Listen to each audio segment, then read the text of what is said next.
Asia কাপে বাংলাদেশ বনাম শ্রীলঙ্কার প্রথম ম্যাচে কোন দল জিতবে তার ভবিষ্যৎবাণী জানিয়ে দিল খালেদ শেঠিয়া। দর্শক, শ্রীলঙ্কার বিপক্ষে বাংলাদেশের এশিয়া কাপের প্রথম ম্যাচ অনুষ্ঠিত হবে শ্রীলঙ্কায়। তাই নিজেদের মাটিতে বেশ শক্তিশালীও শ্রীলঙ্কা।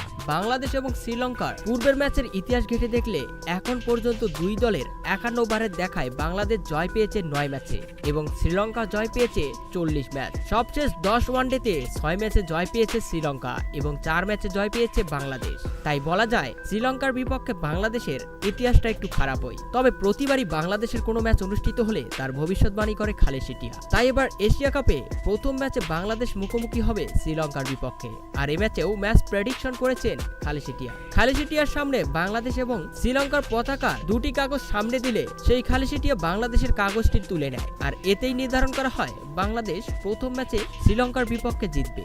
বলে রাখা ভালো যে খালেদ শেঠিয়াকে দিয়ে শুধুমাত্র অনুমান করা হয়, যা 100% নিশ্চিত নয়। তো দর্শক, আপনাদের কি মনে হয় এশিয়া কাপে বাংলাদেশ এবং শ্রীলঙ্কার প্রথম ম্যাচে কে জিততে পারে, বাংলাদেশ নাকি শ্রীলঙ্কা?